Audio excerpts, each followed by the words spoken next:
तो क्या हाल चाल मेरे प्यारे भाई बहनों, सब ठीक ठाक। तो मेरे प्यारे भाई बहनों, आज की इस वीडियो में हम लोग याद करेंगे क्लास 10th हिंदी के गद्य खंड के 10वां चैप्टर जिसका नाम है मछली। इसके लेखक परिचय को आज की इस वीडियो में हम लोग याद करेंगे। देखिए बहुत ही आसानी से याद हो जाएगा, ठीक है। बस आपको वीडियो को शुरू से लेकर अंत तक देखना है। तो चलिए स्टार्ट करते हैं वीडियो को फटाफट से।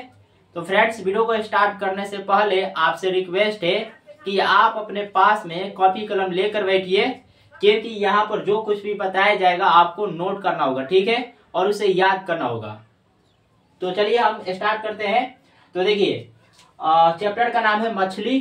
तो सबसे पहले आप लोग ये जानिए कि मछली जो है किस प्रकार की रचना है, इनकी विद्या क्या है। तो दोस्तों ये जो है कहानी है, ठीक है। बहुत ही महत्वपूर्ण प्रश्न है, ये हर बार पूछा गया है, कई बार पूछा गया है, ठीक है। बिहार बोर्ड मैट्रिक एग्जाम में कई बार पूछा गया है कि मछली किस प्रकार की विद्या है। तो दोस्तों क्या है, ये कहानी है, ठीक है, याद रखेंगे।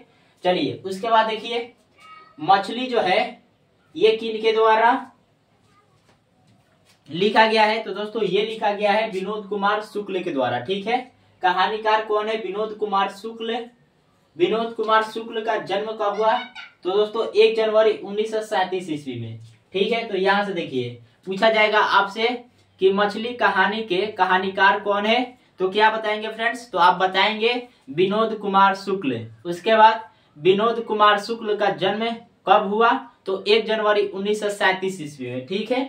चलिए उसके बाद देखिए भैया, विनोद कुमार शुक्ल का जन्म कहाँ हुआ, इनका जन्म स्थान क्या है, इनका जन्म कहाँ हुआ है। तो दोस्तों कहाँ हुआ है? राजनांदगांव छत्तीसगढ़ में, ठीक है, याद रखेंगे, राजनांदगांव छत्तीसगढ़।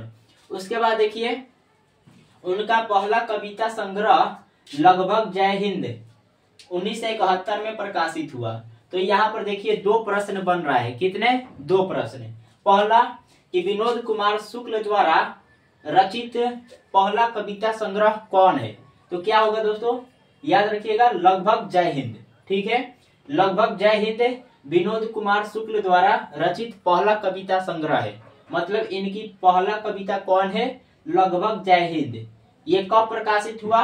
तो दोस्तों ये हुआ 1971 ईस्वी में, याद रखेंगे।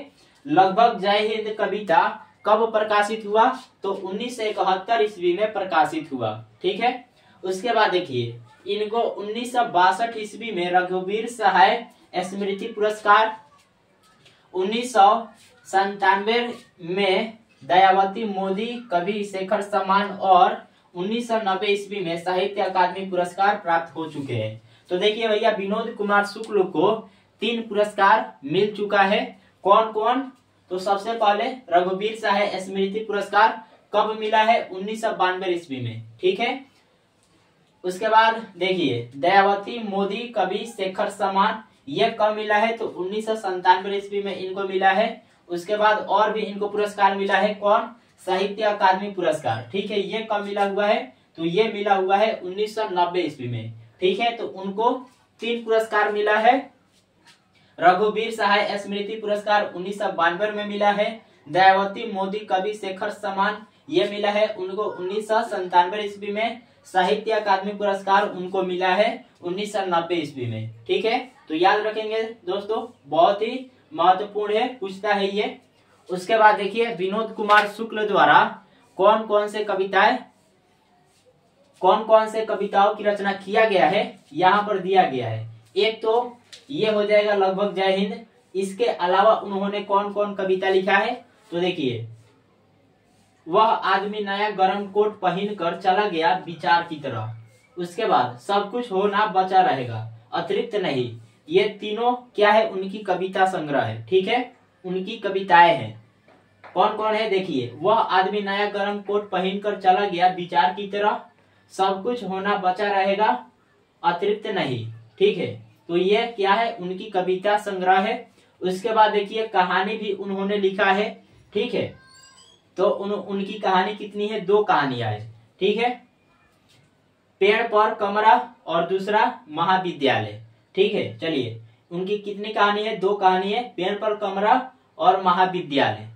अब महाविद्यालय से दोस्तों ये जो मछली कहानी है लिया गया है। तो ये बहुत ही महत्वपूर्ण प्रश्न है कि विनोद कुमार शुक्ल द्वारा रचित कहानी मछली कहाँ से लिया गया है। तो दोस्तों याद रखेंगे, ये महाविद्यालय कहानी से लिया गया है। ठीक है, ये बहुत ही महत्वपूर्ण प्रश्न है, याद रखना है आपको कि मछली कहानी जो है ये महाविद्यालय कहानी से लिया गया है। चलिए याद रखेंगे। अब देखिए फ्रेंड्स, विनोद कुमार शुक्ल ने कुछ उपन्यास भी लिखे हैं। ठीक है, विनोद कुमार शुक्ल उपन्यास भी लिखे हैं। कौन कौन उनके उपन्यास है? तो देखिए उनकी उपन्यास है नौकर की कमीज, दूसरा दीवार में एक खिड़की रहती थी। ठीक है, देखिए दो हुआ, पहला नौकर की कमीज, दूसरा दीवार में एक खिड़की रहती थी, और तीसरा खिलेगा तो देखेंगे। ठीक है, तो चलिए इसको हम लिख देते हैं।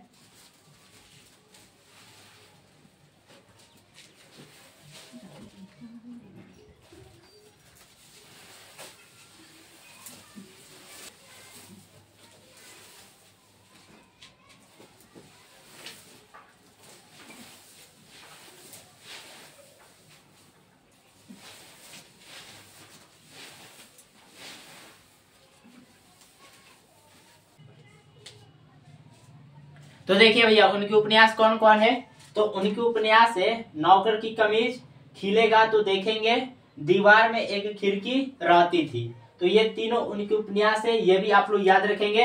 तो दोस्तों देखिए अभी तक जितना बताया गया है लेखक परिचय में, इससे ज्यादा नहीं पूछता है। ठीक है, तो इतना अगर आप लोग याद कर लेते हैं, ठीक है, तो एग्जाम में आपसे नहीं छूटने वाला है। लेखक परिचय में इतना ही पूछता है इस चैप्टर से। ठीक है, तो चलिए आज की इस वीडियो को यहीं पर स्थगित करते हैं। तो एक बार आप लोग देख लीजिए।